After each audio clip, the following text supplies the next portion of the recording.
All right, today we are decoding a blueprint. But not for stars and galaxies. No, we're forging a perfect miniature universe for one of the planet's most popular pets, the ball python. Yeah, I'm serious. We're talking about a journey that started 13.8 billion years ago. All that cosmic chaos, and eventually evolution cooks up this incredibly successful survivor on the warm grasslands of West and Central Africa. This is the origin story of our subject, the one and only Python Regius. So let's meet this little master of survival. You've probably heard of them, the ball python. They get their name from this really cool defensive move where they just curl up into a tight little ball. It's that docile, kind of shy nature that's made them the #1 pet reptile on the entire planet. But, and this is a big but, with that popularity comes a huge responsibility. And this is where we get to the heart of the problem. Think about it. You're taking an animal that has been perfected over millions of years for the African grasslands, and you're trapping it in a completely alien world, a world that you control. So what happens when you, the architect of this new little universe, get it wrong? I mean, the difference is just night and day.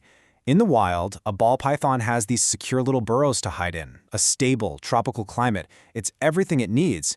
But in the wrong enclosure, suddenly it's trapped in this exposed glass box. It's freezing, it's dry, and it's living under constant, agonizing stress. One world is life-sustaining, the other can be a death sentence. It's that serious. And those failures, that freezing, dry box, they cause a cascade of horrible biological problems. The chronic stress just tanks their immune system. The wrong humidity? That leads to painful respiratory infections and this awful thing called disectitis, which is basically a stuck shed. That can lead to retained eye caps, vision damage, and eventually a snake that's this stressed and sick will just stop eating. And this is exactly why getting it right from day one is so critical.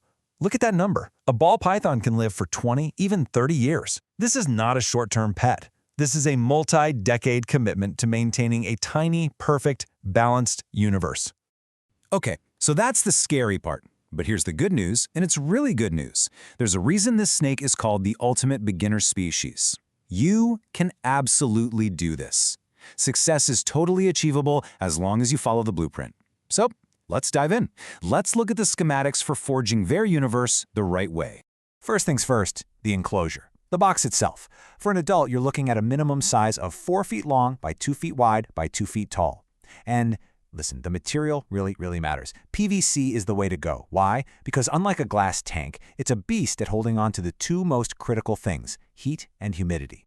All right, let's lay the foundation of our world. We're talking about the substrate, what you put on the floor. You want to use stuff like coconut fiber or cypress mulch. And these do two amazing things. First, they're like a giant sponge, holding on to moisture to keep that humidity at the perfect 60 to 80%. And second, it gives your snakes something to dig into, to burrow. That natural behavior is everything for making them feel safe and secure. Okay, pay attention because this slide right here, this is the absolute heart of the whole blueprint. Your ball python is cold-blooded, which means its entire body is like a biological engine that runs on external heat. You have to create what's called a thermal gradient. You need a hot side baked to a perfect 88 to 92 degrees Fahrenheit so they can digest their food. And you need a cool side between 76 and 80 so they can cool down. And this whole world has to be soaked in 60 to 80% humidity. That's non-negotiable for their breathing. So how do you control this climate engine? Well, this quote really says it all. A thermostat is non-negotiable. Let me say that again. It is not a suggestion. It is an absolutely essential safety device. It is the only thing that will stop your heat source from going haywire and literally cooking your snake. You have to have one.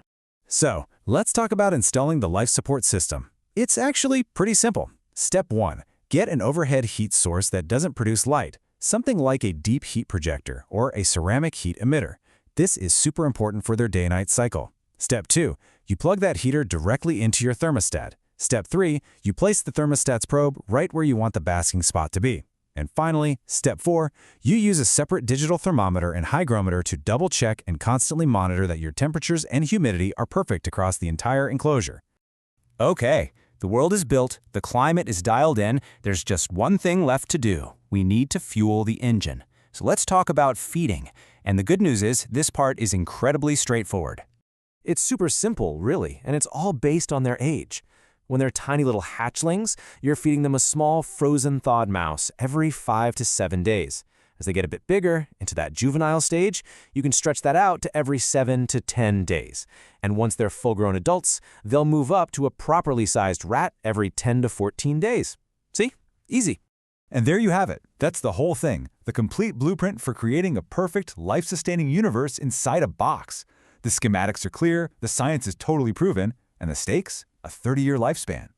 So you have the blueprint. The only question left is, are you ready to forge their universe?